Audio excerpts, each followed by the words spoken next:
Anda kembali menyaksikan Apa Kabar Indonesia Malam. Kita lanjutkan diskusi kita. Saya mau ke Pak Riza kalau begitu. Pak Riza, ini kan langkah ini menuai pro dan kontra antara politik dan juga hukum. Bagaimana tanggapannya?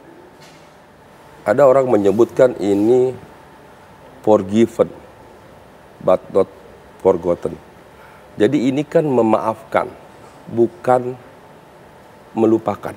Gitu. Jadi maafkan bukan melupakan. Jadi kasus hukumnya berdiri sendiri. Pak Presiden tidak masuk pada wilayah hukum. Pada substansi hukumnya tidak masuk. Tidak mengintervensi hukum. Tapi Presiden sebagai statementship, dia justru hadir sebagai pemimpin sejati, sebagai negarawan. Masuk di proses ini adalah untuk kepentingan yang lebih besar daripada hukum itu sendiri. Yang substansi terkait kebangsaan, kenegarawanan, kenegaraan. Itu penting dipahami. Jadi jangan diartikan Presiden mengintervensi, apalagi melemahkan hukum. Tidak. Kenapa demikian?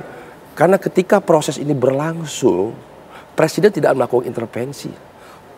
Memberikan kesempatan seluas-luasnya bagi hakim, bagi jaksa, bagi pembela, dan bagi Mas Hasto. Begitu juga Mas Tom Lembong dengan segala pendukungnya, dengan pengacaranya, dengan jaksanya. Hakim silakan. Ketika selesai diputuskan, disitulah Presiden baru mengambil sikap sesuai dengan konstitusionalnya, hak prerogatifnya, abolisi dan amnesti.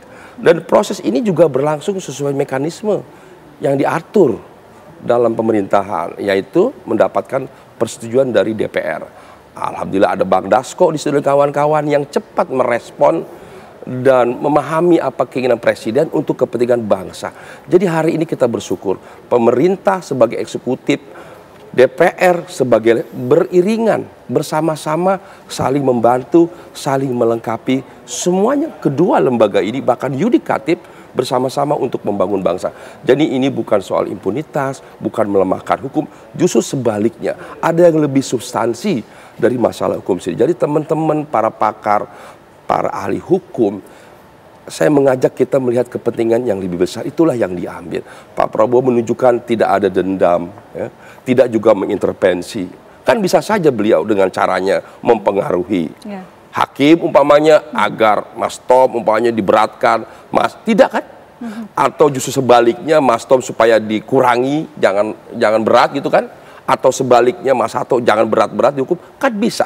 Tapi dia tidak lakukan, itu yang namanya intervensi hukum. Itu namanya cawe-cawe, tidak dilakukan. Bahkan Presiden memperlihatkan kepada kita bahwa inilah ada kepentingan yang lebih besar dari kedua kasus ini, yaitu rekonsiliasi. Kebetulan saja, Mas Tom mewakili sekelompok ya, Pilpres katakanlah Mas Anies kira-kira gitu ya. Kebetulan saja Mas Hasto mewakili Mas Ganjar, kebetulan. Tapi ada yang lebih penting daripada kontestasi itu, yaitu adalah bersama-sama Bapak Presiden ingin membangun bangsa, siapapun itu. Makanya semua diajak, berkali-kali beliau mencoba ke PDIP, Bang Dasko bolak-balik ke PDIP dengan Ibu, dengan Mbak Puan semua. Apa sih? Udah selesai Pilpres, membangun bangsa. Jadi sekiranya itu, dan beliau juga ingin, kalau ada orang bilang, wah nanti nggak ada oposisi. Ya beliau berpikir ini bukan oposisi atau koalisi, beliau ingin semua elemen bangsa bersatu membangun bangsa. Oke, tujuan baik dari Presiden Prabowo Subianto. Mas Agung, silakan direspon. Ya, konteks ini kan ada menselebrasi 17 Agustus 1945 ya. Jadi pengen semuanya ikut gembira, ikut merayakan semacam itu, seperti itu, sehingga apa yang diharapkan oleh semua pihak, rekonsiliasi nasional terwujud bisa tercapai. Tapi memang kekhawatiran semuanya lebur dalam sebuah koalisi pemerintah juga tidak bisa kita mungkiri. Dan publik hari ini memang harus turun gunung mengawasi, terlibat dalam kebijakan agar check and balances itu memang kita kelola sendiri tanpa mengharapkan satu partai tertentu ataupun pemerintah secara umum, karena ini yang sedang dikhawatirkan semua pihak, dan harapannya ini bisa menjadi masukan kepada pemerintah juga untuk memastikan bahwa setelah amnesti abolisi ya kembali perform, kembali bekerja dengan maksimal. Dan terkhusus untuk PDIP yang memainkan peran sebagai penyeimbang ini, saya ingin menyampaikan bahwa saya teringat dengan kasusnya Demokrat ketika berada di pemerintahan Pak Jokowi berperan sebagai penyeimbang. Waktu itu 9 bulan pemerintahan mau selesai, akhirnya Demokrat masuk ke dalam kabinet lewat Mas Ahaye sebagai Menteri Agraria dan Tata Ruang. Nah, setelah 9 bulan pemerintahan Pak Prabowo bergulir, PDIP itu mendeklarasikan diri sebagai penyeimbang. Beda waktunya kalau Demokrat di akhir masuk ke kabinet, apakah PDIP ada kemungkinan masuk ke kabinet di awal-awal ini, walaupun tensinya tetap sebagai mitra strategis lebih besar ketimbang mitra kritis. Nah, sehingga harapan untuk check and balances tadi selain publik, ya kita berharap juga PDIP ada sisa-sisa mitra kritisnya sebagai penyeimbang itu. Walaupun bisa juga 9 bulan setelah Kongres nanti PDIP masuk ke dalam kabinet, walaupun itu akan kita tunggu bagaimana keputusannya di Kongres nanti seperti itu. Oke, saya mau ke Bang Saud untuk merespon adanya apa yang disampaikan rekonsiliasi nasional niat baik dari Presiden Prabowo.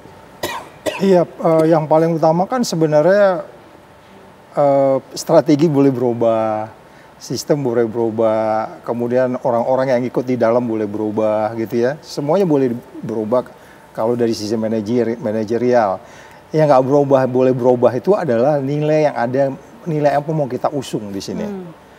Kalau Pak Prabowo pingin pertumbuhan ekonomi 8%, dalam mati hitung-hitungan saya kan indeks persepsi korupsi harus 67. Itu regresi linearnya rumusnya kayak begitu gitu.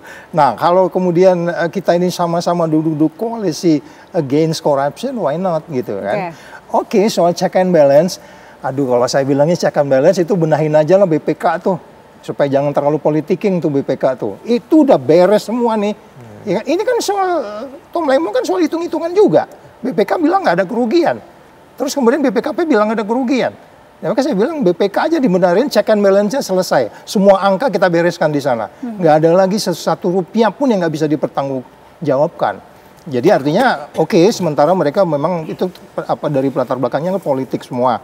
Tapi bolehlah latar belakang politik. Tapi the way you see the numbers, don't even think about the politik gitu loh. Iya, number itu, oh ini minyak kita kurang, oh ini pajak kita kurang, oh ini ikan kita banyak, tapi kok pajaknya cuma segini kan gitu ya. Kan semua BUMN diaudit sama BPK sekarang. Tapi apakah, nah kita tahu kan kasus kemudian Pertamina kayak gimana gitu. Jadi maksud saya, koalisi dalam soal politik, ya di mana-mana di Amerika juga kayak gitu, tapi mereka makan malam juga ketawa-ketawa juga tuh, bicara juga membangun Amerika. Kapan kita serbu tuh negara sono, kan begitu ya Mas. Jadi sekarang create value tadi tuh. Dinamis ya. Iya, itu kira-kira Mbak. Oke, Pak Riza silakan direspon apa yang disampaikan oleh Bang Saud dan juga Mas Agung tentunya. Kemungkinan kalau bisa nih PDIP tetap dalam posisi mitra strategis, mitra kritis, Pak Riza. Jadi begini ya, bagi Pak Prabowo itu prinsipnya selalu ingin mengajak semua elemen bangsa bersatu. Karena persatuan, stabilitas politik kunci keberhasilan pembangunan. Jadi jangan ada lagi hiruk pikuk dan sebagainya, soal-soal pilpres, pilkada, pileg dan sebagainya. Sudah selesai, saatnya membangun. Nanti bilang sampaikan, nanti ketika masuk pileg silakan lagi. Boleh di antara kita maju, boleh. Beliau tidak melarang. Tidak juga ingin menjadi calon tunggal, tidak. Demokrasi silakan. Tapi sekarang sudah selesai, ayo bangun bangsa. Jadi begitu juga dalam hal ini. Jadi soal checks and balance tentu penting. Ya. Tapi bukan berarti kalau ada yang di luar dan di dalam kemudian check and balance itu terjadi. Bukan. Substansinya apa sih? Substansinya adalah sejauh mana hasil pembangunan itu sendiri. Kalau banyak di luar, banyak dalam, tapi tidak ada hasil pembangunan juga buat apa? Ya kan? Atau kalau semua di dalam tapi hasilnya lebih baik, ya kenapa tidak? Jadi saya kira ini bukan soal di luar atau di dalam. Sejauh mana kemauan kita bersama-sama duduk bekerja keras untuk membangun bangsa. Saya kira kita menghormati pilihan-pilihan partai. Ya. Partai manapun boleh di dalam, boleh di luar. Bahkan Pak Prabowo menyampaikan semua untuk kepentingan bangsa negara. Semua yang di dalam maupun di luar untuk kepentingan merah putih. Jadi biasa saja, bahkan kita hormati itu semua. Ya, jadi menghormati keputusan apapun yang diambil oleh PDI Perjuangan. Saya mau ke Pak Hendrawan kalau begitu. Pak Hendrawan ini bagaimana kalau dari PDIP? Luar biasa narasumber yang kita miliki pada Apa Kabar Indonesia sore malam ini. Dari Pak Saud Situmorang kita sangat setuju bahwa kita harus membangun ekosistem anti korupsi yang kuat. Kita bantu Pak Prabowo untuk membangun ekosistem tersebut. tanpa ekosistem anti korupsi yang kuat, korupsi akan merusak imajinasi anak bangsa terhadap ideal-ideal sebuah negara yang modern dan adil. Jadi kita dukung Pak Saud, terima kasih. Kemudian untuk Pak Riza, kita setuju sekali, kalau kita tidak solid ke dalam, sebagai bangsa tidak solid, bagaimana kita bisa bonafit keluar? Bagaimana kita bisa meningkatkan pembangunan ekonomi untuk sebesar-besar kemakmuran rakyat? Jadi ini penting. Kemudian untuk Bung Agung, bagus sekali ini, ya kita harus diingatkan terus bahwa hukum mengapung di atas lautan etika. Itu sebabnya tanpa dasar-dasar etika yang kuat, hukum akan menjadi senjata politik, ya, untuk melemahkan lawan dan seterusnya. Oleh Pak Agung kita diingatkan bahwa melalui check and balance, demokrasi kita bangun tidak hanya untuk kepentingan demokrasi itu sendiri, tetapi demokrasi harus deliver, harus berakhir dengan keadilan dan kesejahteraan rakyat. Demokrasi should deliver. Kalau demokrasi hanya untuk gontok-gontokan dan seterusnya, tidak memberikan hasil yang real, yang dirasakan oleh masyarakat, demokrasi ini tidak bisa melewati batu uji, ya, ideologi kita. Itu sebabnya narasumber-narasumber ini luar biasa malam hari ini. Ini adalah sesi yang bersejarah. Mudah-mudahan politik hukum ke depan semakin peka terhadap persoalan-persoalan etika dan moral. Karena tanpa etika dan moral, ya, bangsa ini akan terlantar di tengah lautan globalisasi. Oke, baik. Baik, kita sudah tangkap poinnya dari Pak Hendrawan. Ini Bang Saud tampaknya ada sesuatu yang ingin disampaikan, Bang. Profesor ini mengajari saya kompetitif dynamic. Masih ingat ya, Bro, bukunya ya, Bro? Ingat Pak Saud.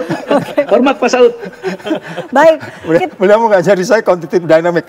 Harus kompetisi itu harus dynamic. Ah, ini kita bicarakan malam ini. Oke, baik. Kita masih akan melanjutkan diskusi kita ya. Tapi kita jeda terlebih dahulu. Apa kabar Indonesia Malam akan kembali untuk Anda sesaat lagi.